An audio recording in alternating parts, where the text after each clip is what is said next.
Welcome to Curious Campus, where we talk to professors from various departments of the University of Toronto about a recent research topic they've dived into, breaking down these new developments for everyone to understand. Stay tuned, you'll definitely learn something new. I'm Chavi, and today I'm here with Professor Aziza. We're going to talk about her research ebook, Modern Heritage Under Pressure, Perspectives from the Global South. Aziza is an associate professor at the Daniel School of Architecture, Landscape and Design here at the University of Toronto, where she leads the Designing Ecological Tourism Lab.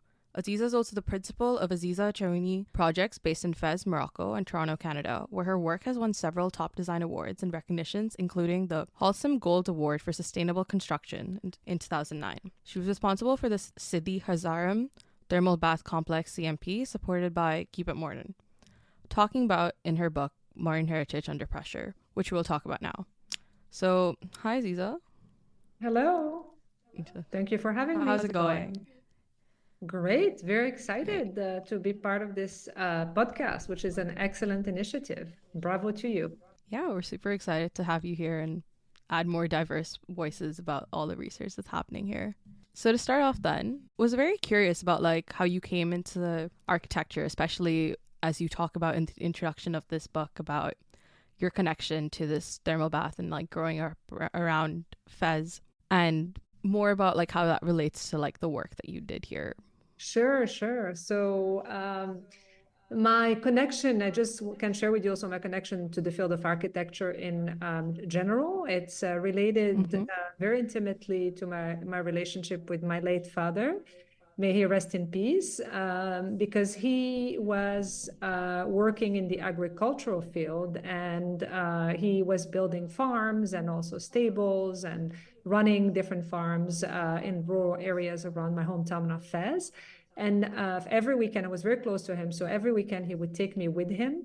And my siblings were not interested to go on construction sites or to farms, but I used to love it because I used to love animals. And I loved actually Legos and also playing in construction sites with sands and with bricks and cinder blocks. So I think my love for architecture really started at a very young age. And then more specifically, my interest in what we call modern architecture, which is architecture that has emerged out of the modern movement, which was initiated by the architect Le Corbusier right after the First World War.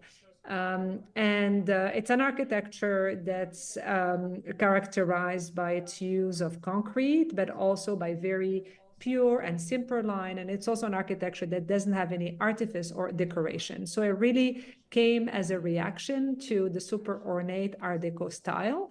But it was also an architecture that was meant to symbolize the notion of progress and also technology. So one of the subcurrent of this modern movement is brutalism. So brutalism, I think, is exemplified by examples that you can see on campus. I think that the medical school on campus is one of the examples, and many rough concrete buildings that you might not find that appealing are from this era, which is a late modernism era.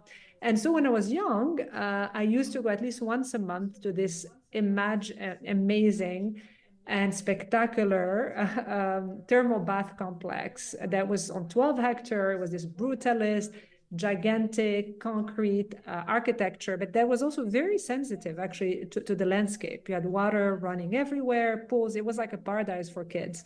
For me, it really looked like a Star Wars set.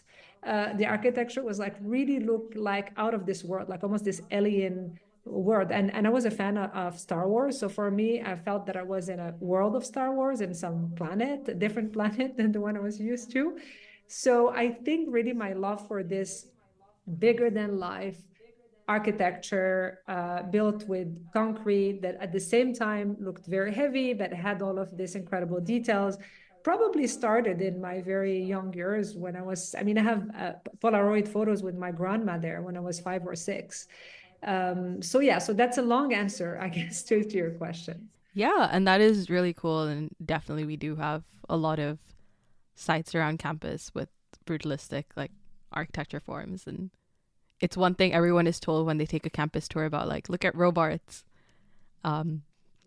Yes, and Um, Robart, of course. Well, how could I not have mentioned Robart, which is our own yeah, spaceship, right, on campus? yeah. But the plan, I don't know if you noticed, it's if it's a triangle. And so one of the issues with Robart is that people get Hmm. lost because they turn and turn and Yeah. turn and they don't know where they started. But it's actually it's an amazing piece of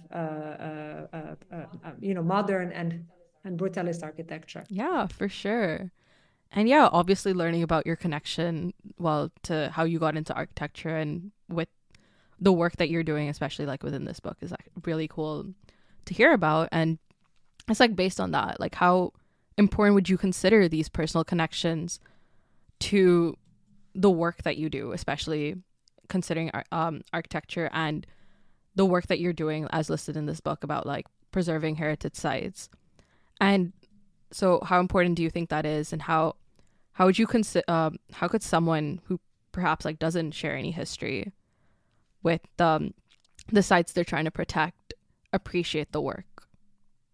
Well, what I can tell you for sure is that any one of you, most probably in their hometown, everywhere around the world, either in Canada or in countries in Asia or Africa or in Europe, must know at least one modern building. And there are many. And in any architecture movement, like in literature, you have, let's say, masterpieces, and you have buildings that are not of great historical or cultural significance, right? But what's important, I think, is for the general public, in my eyes, to, in a way, have the means to understand why this architecture, is important and why it is part of our each one's of our common history, and therefore why is it important to preserve it since it is very recent, relatively so. It was mostly built in the 60s and 70s. We don't tend to see it as heritage, right? And a lot of these buildings in Canada itself, and I can cite to you an example that's very dear to my heart, and I'll encourage you to go visit it. It's Ontario Place, which is now half closed, or mostly closed. You cannot even enter, and it's deemed for to be mostly demolished. And we've been, me and a bunch of other non-for-profits and activist group, trying to salvage it because it is an amazing piece of modern architecture, and more specifically, it's a mega structure. The mega structure is a brutalist form of architecture that's meant to integrate roads and architecture, but also landscape. And Ontario Place is made out of these different artificial islands. It was built in the early 70s, and also of these bridges and elevated pods, and this the first IMAX theater in Canada. Had an amazing playground, the ancestor of those of the games that you see in every McDonald's with the little round plastic balls originated in at of Ontario Place. Since because it had one of the first active playground in the world where kids could like do a lot of fun things and adventure things. And so Ontario Place, for example, is a testimony of a moment of Canadian history. In the 70s, it was right after Expo 67 in Montreal. And this was, kind of this, era where Ontario wanted, in a way, to demonstrate its, innovative spirit, where also it had also very strong social agenda because Zeidler, the architect of the project, and accompanied by the landscape architect Michael Hoff, both wanted to give access to the large immigrant community that lived in Toronto to the experience by the lake.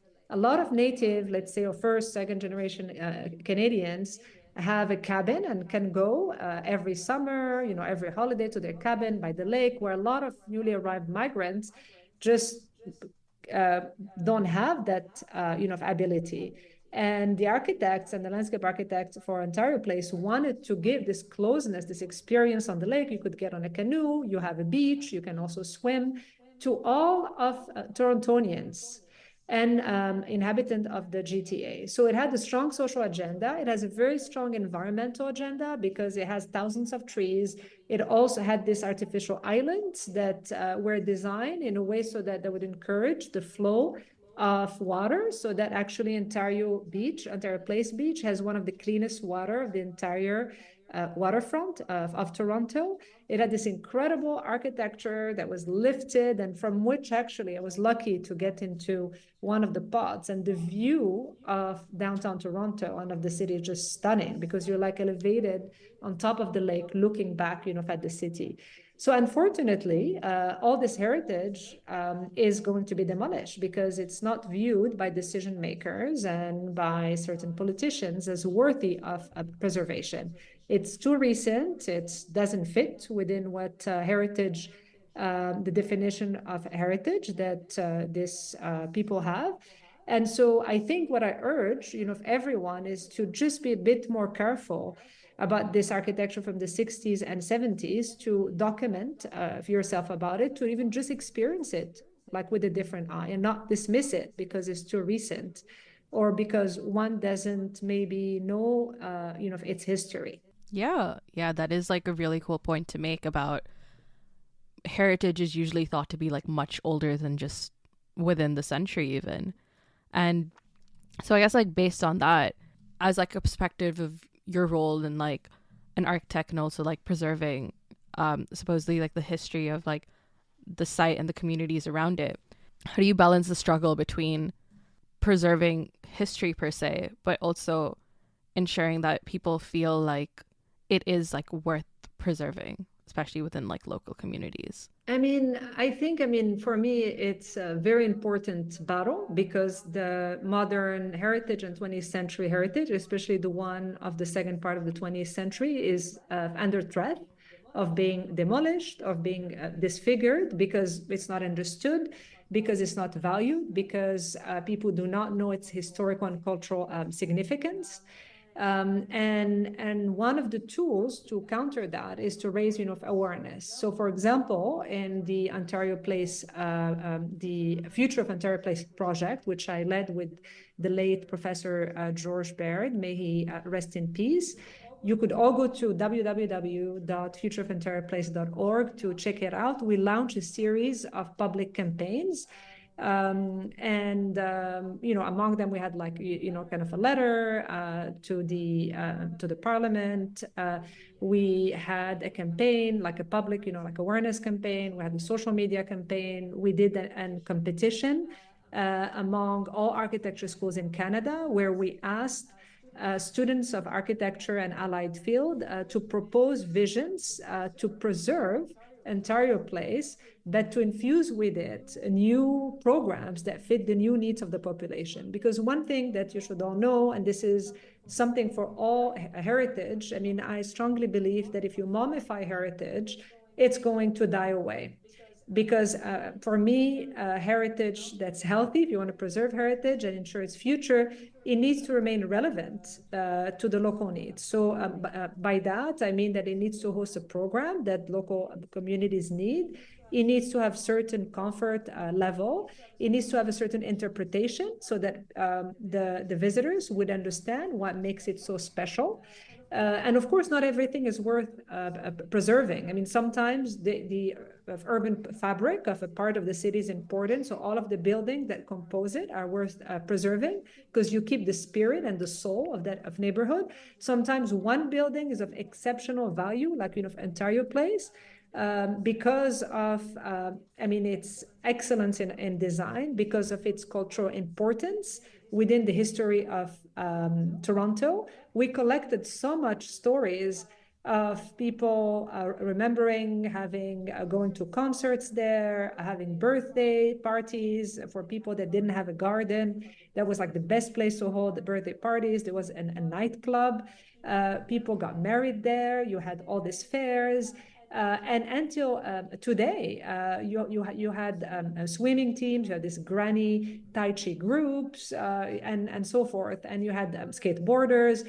And unfortunately, the province decided to give the site to a developer who will fence it off and create and a spa, gigantic spa with indoors pools. I mean, it makes absolutely no sense. It's like saying you take Hyde Park and you just give it to a developer who's going to fence it off and ask people to pay a fee to use it. You take a huge public amenity and you make it private.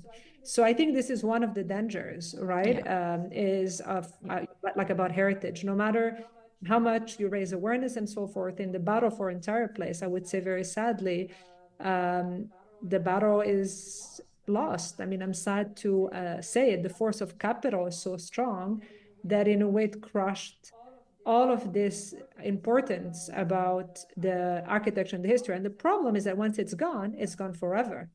Canada has such a young history. And yet, I'm from a country, Morocco, where our buildings are 14 centuries old or more. And we are caring for them, and we don't have that much, money. And we are caring for them as much as we can. We respect them. And Canada, that's so young, I was actually extremely shocked that such a big amenity like Ontario Place, which, epitomizes this current, this of monumentality and I would say also of hope, a hope for like a future that blended water, landscape, architecture, leisure, all together. So yeah, the story of Ontario Place, it's sad, but I have some other stories I can share with you that have better happy endings. Yeah, and obviously that is the sad part about what people and governments consider to be heritage sites, and especially again, like considering with the modern sites that it's not old enough for a lot of people to consider them, and it's a thing that that you mentioned and other architects like mentioned in your book about the point of like conservation management plans to like ensure that modern heritage is like preserved. And so I guess like tying in with that, so Sheridan Burke had like mentioned how that like all too often the heritage values of significant modern heritage sites are not understood or appreciated. But over the last decade, this has begun to change. And with your like work and all of the examples that you mentioned, do you think that there is that change is like significant enough to actually change how people perceive what is considered heritage, especially when it's as modern as within like the last half century or so? And what do you think like really happened, and maybe if any architects' role in that? Well, there has been a significant change, I would say, in the past 20 years, because there were several, initiatives that helped make this change happen. Some of them are non-governmental associations like DOCOMOMO, which stand for Documentation of the Modern Movement, which is an international organization that has chapters in every country, that meets once a year, that has a magazine, that has an alert program, so that every member in every country, when a building of significance that's modern, that's at risk, they contact all of the other members, and we all send letters to politicians and so forth, like to support the safeguarding of that building, to explain the significance. So having a worldwide network has, helped a lot. ICOMOS, which is a branch of UNESCO that's focusing on the preservation of buildings, has also a 20th century heritage chapter, which is also international, and which also has an alert program, and has conferences and of networking, etc. And so the support of peers is immensely important. And you also have something else, like you have I would say the mainstream media, magazines and photo shoots, and I would say also movies. Often the villain in James Bond is in this modern and brutalist lair. So that made actually brutalism and also modern architecture more fashionable. One example of that is the Barbican in London. So if you're ever in London, please head to the Barbican. So the Barbican is an estate that was built after the Second World War in a place that was entirely demolished, a neighborhood in London that was entirely demolished. And it is an incredible example of a neighborhood that has housing, but that also has like, auditoriums and movie theaters and restaurant and this interior landscape and water body. That's stunning. And, at the beginning, housing in the Barbican was extremely affordable. And now it has become one of the most pricey real estate in London because its architecture has become very trendy.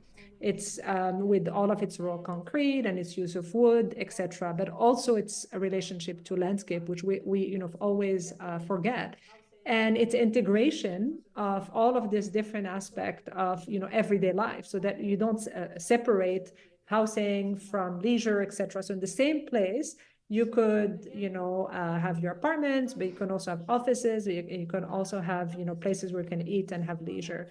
So again, kind of to come back to your question, what has changed are all of these, but also more and more architects feel the need to preserve this parts of their cities, because like I told you before, this architecture composes as part of the history of the city. It's like an arm. I mean, if you cut my arm, I'm not going to be the same person, right? I will never be the same person. I'm not going to be able to do certain things. The same thing, you need to imagine a city like being a living organism. If you take out some crucial part of its identity, it's not going to remain the same, and those parts will never be able to replace them. And it's not just a tangible heritage. All this 20th century heritage also has a lot of intangible parts, which I've shared with you in the case of Ontario Place. People have memories there. There is a collective memory and personal memory as well. Certain events happened in those places, etc. So I think when one alters significantly or erases part of the history of a city, it's part of our common identity also that's being erased. It's like if you say, well, I'm just going to erase forever this very famous song or movie or so forth from the Canadian culture, for example. I mean, the Canadian culture will not remain the same. And I think, and one more aspect also that I just wanted to mention to you is that why am I so interested in this, 20th century, architecture and brutalist architecture? Not because I'm enamored by it, I think it's incredible, etc. Yes, I think it is, but it's also for like another reason.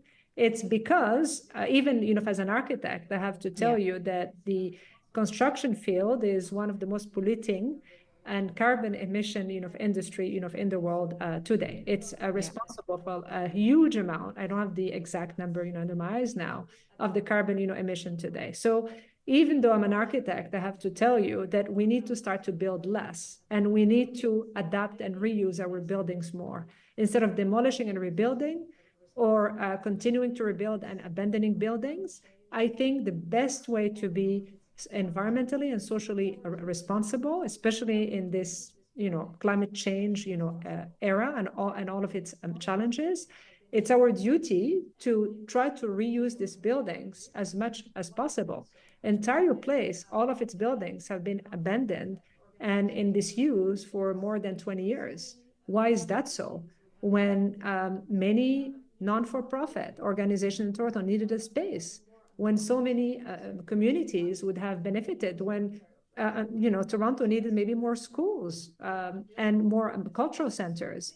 So why didn't we reuse Ontario Place? It would have been much lesser investment than building a new facilities. So I think that the idea of reusing existing buildings, especially those exceptional modern buildings that are still having great structure, very often have passive systems, of cooling, and are very well, oriented also towards the sun, et cetera, have amazing relationship also to landscape. So I think to reuse them just for me makes sense ethically. Yeah, and that's fair for sure, especially considering communities' memories to the place. It's very important to preserve that, to ensure that other people get to enjoy those same benefits, and also considering the benefits that the site could have as it's already been built and would need a lot less in terms of renovation than like demolishing and constructing a new site.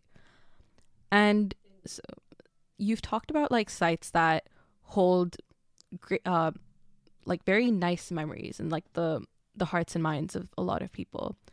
what would you say about like the need for preserving sites that may not have as nice memories in within the local communities, especially when considering that modern heritage with a lot of, again, like relating to your book about like the perspectives from the global south, where a lot of nations received like independence from their colonial powers like within like the last century. And so what would you say is like the need to like preserve those and ensure that people like remember their roots and like see how far they've come as a community, rather than like wanting to demolish it and like start anew per se? I think it's an excellent question. And I think I can answer it in, many ways. So, for example, I mean, I'm going to start by just, kind of maybe continuing to answer last question, because you said, why did things change? Because are people more aware of modern heritage and is it more saved? I mean, in the global north, yes. In the global south, I would say it's really a nascent field.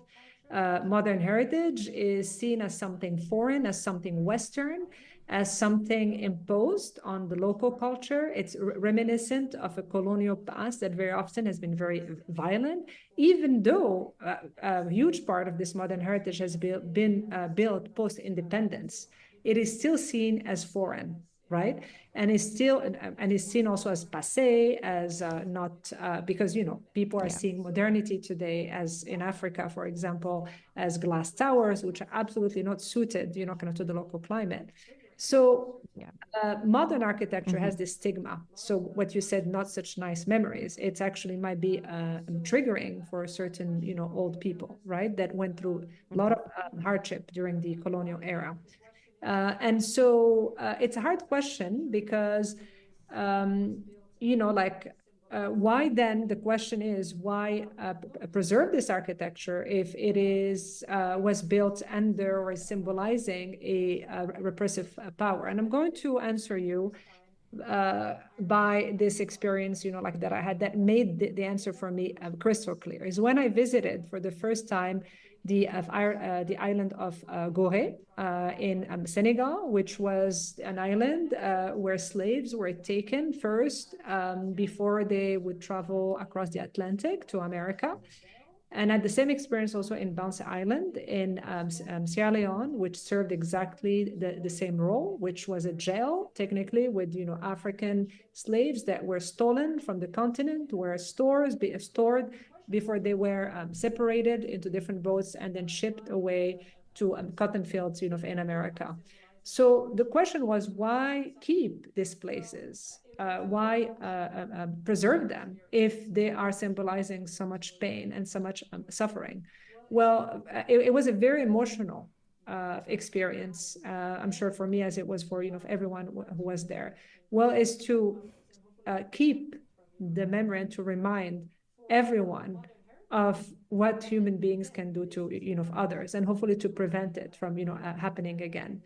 For modern heritage, and again, this is part the Gorée island and its jails and its colonial architecture of exploitation is part of the history of Senegal, of Sierra Leone, of so many other countries, in Africa that were exploited and colonized. And therefore, since they're part of the history, they're worth preserving, so that newer generation learn about their past, even if it's a horrific past, and they're aware of it and would prevent it from happening again. For architecture that you find, for example, in cities that were old city halls and post offices, even social housing, if they were built under the colonial power, they might be very Western, but actually when one start to look, at them, they were actually very responsive to the local climate. A lot of them were using also local materials. So the idea that they're completely Western is actually not often correct. They were really this very interesting hybrid blend between Western modern construction systems and approaches to architecture about efficiency and sanitation, but also some local flavor. And they're still part of the history of our countries on the African continent. And I think that they're worthy of preservation. It's exactly, I mean, if you remove them, the identity of many of the cities will not remain the same. And the identity is very complex in many cities, made of so many layers. And what makes the city rich as an urban landscape is the preservation of all of these layers. So I hope I answered your question. Yeah, and that's definitely fair. Remembering one's history helps like to move from it and then build a future that may be like more beautiful for everyone involved. And I guess like relating back to about preserving all of these sites, when considering like how to preserve it, would you say like from it, especially from an architecture standpoint, is it more important to like maintain these sites from those by in the vision of those who had like primarily constructed it, not obviously in sense of like keeping them as sites of like suffering, but in like the same architecture style and just like changing its purpose, or catering more to like the needs of like the local population? And who would those like local populations be? Either like the community that's right near the site, or like the nation as a whole, or even considering it on a global scale? It's an excellent question, and I don't think there's an answer that fits all. I think it's on a project by project basis, but in general, as I mentioned to you before, I don't believe in heritage, in the preservation of heritage as a static practice. Those buildings were designed for a certain purpose at a certain time to fit the need of a certain community or a nation or identity building, etc. And I think that let's say the practice of preservation is a very I would say complex process, because one, you have to establish what are the elements of that you have to keep, if you want to keep the essence of the building in place, and what are the elements that you could change a little bit to fit new climate needs, to fit new comfort need, the need of internet and wiring and so forth, but also the need of the community. Because if the building is restored even beautifully, but it has no use for the local community, it's just going to get closed, not maintained, and again, abandoned. So the action to preserve it, for me, has failed. And I think to preserve it just for the sake of tourism, I guess COVID had showed us that's not also a very smart thing to do, since tourism can stop at any time. So I would say one of the approaches that I've been doing in my own research and my own practices as an architect in a country, I mean, even in Ontario Place, when we engage all type of different community members to ask them what they would like to have in those empty pods, at the beach, in those silos at Ontario Place that used to be a museum. Well, it was very important to integrate the community in the decision-making process, even for the design of the future of those places, because you ensure that those places would be active and would remain in use, and that the population and the users, current and future, would become the steward of this architecture. And very often I joke, with my students, and I tell them that one of the reasons why I'm a big proponent of, raising, awareness and of dialoguing with community members about the future of this building is that, if a lot of the works often rest on the shoulder of, activists that are very passionate about safeguarding these buildings. But what if I tell them, what if I get run off by a truck, right? I mean, what would happen then? With this whole, kind of a project collapse? No, I need to make sure that the project has as many ambassadors as possible and as many people that have a stake in its preservation and its future use. So as a methodology, very often what I teach my students is that they need to take into consideration, even if they're working on a proposal that, hypothetical, to actually go and encounter the current and future users of their project and to try to get their opinion and to try to engage them in the design process. Yeah, and that obviously sheds like great insight of ensuring that what is considered all the sites that need to be preserved are of use to the people around it and to anyone who may be visiting the site. So that was great. That was like great insights on what is considered like modern heritage and like how to start the process of like beginning to even like preserve it and make sure that others realize its value and can make the most of what the site has to offer.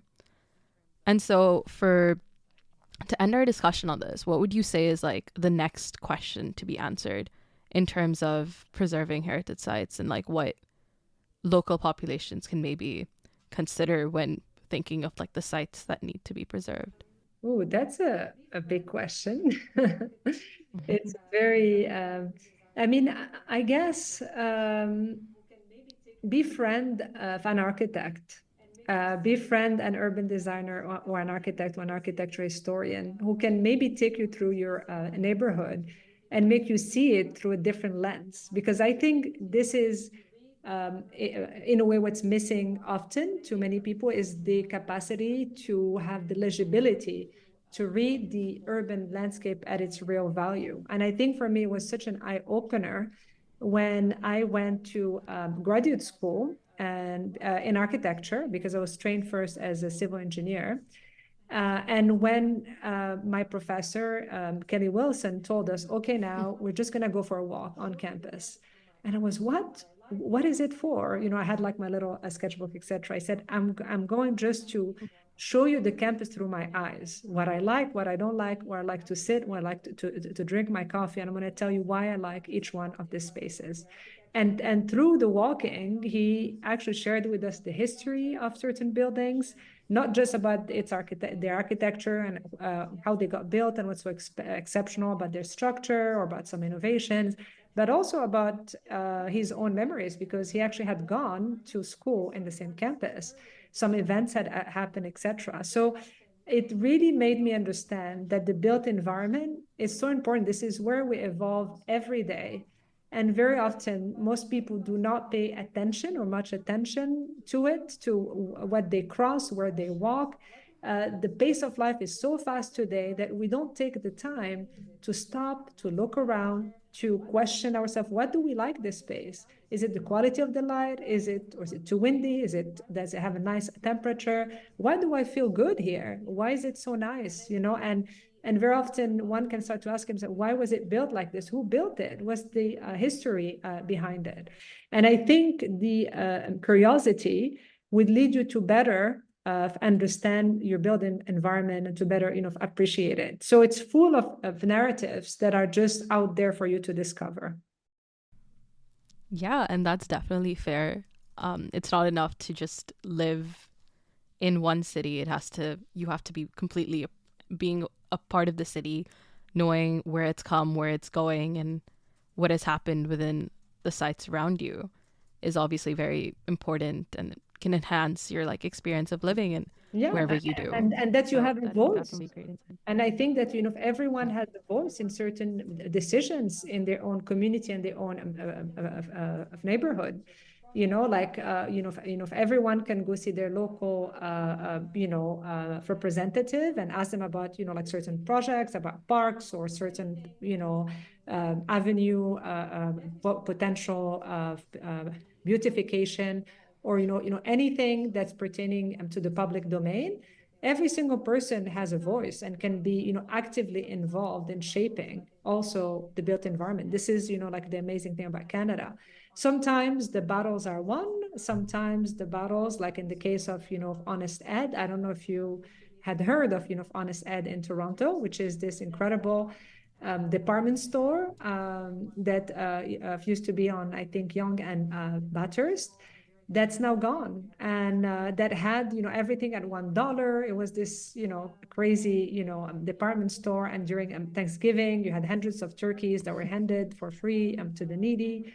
And it had like a movie theater inside it. It was like quite something. It was quite an, institution. A lot of migrant families that had just arrived to Toronto would go to, Honest Ed to be able to decorate their homes, for example. And now it's this very pricey condo transformed into this semi-shopping mall and a pricey condo. So, and, Fantara Place as well. But there are many other battles that entities like the Architecture Conservancy of Ontario has won, other, activists have won. And I think, if any one of you, even if you're not, an architect, you can help shape and safeguard your own neighborhood. No matter how small or large it is, you all have a voice, and I all encourage you to use that voice and to discover more of your city. I mean, I would love actually to offer a walk just through our campus to students from all of our all different disciplines, to just again maybe give them another lens through which they can read the campus, the history of the campus. That would be really cool, and I'm sure would be like a great addition to the normal campus tours that the university offers, just to ensure that everyone understands how far the university has come and all of the nitty-gritties about like the campus. And with that, thank you so much for your time, Aziza. It was great learning more about preserving local heritage sites and so forth. Very welcome. It was a pleasure. And that concludes our episode of Curious Campus with Professor Aziza. If anything you heard today interests you, definitely look into the resources she mentioned and her ebook, Keeping It Modern, Modern Heritage Under Pressure, Perspectives from the Global South.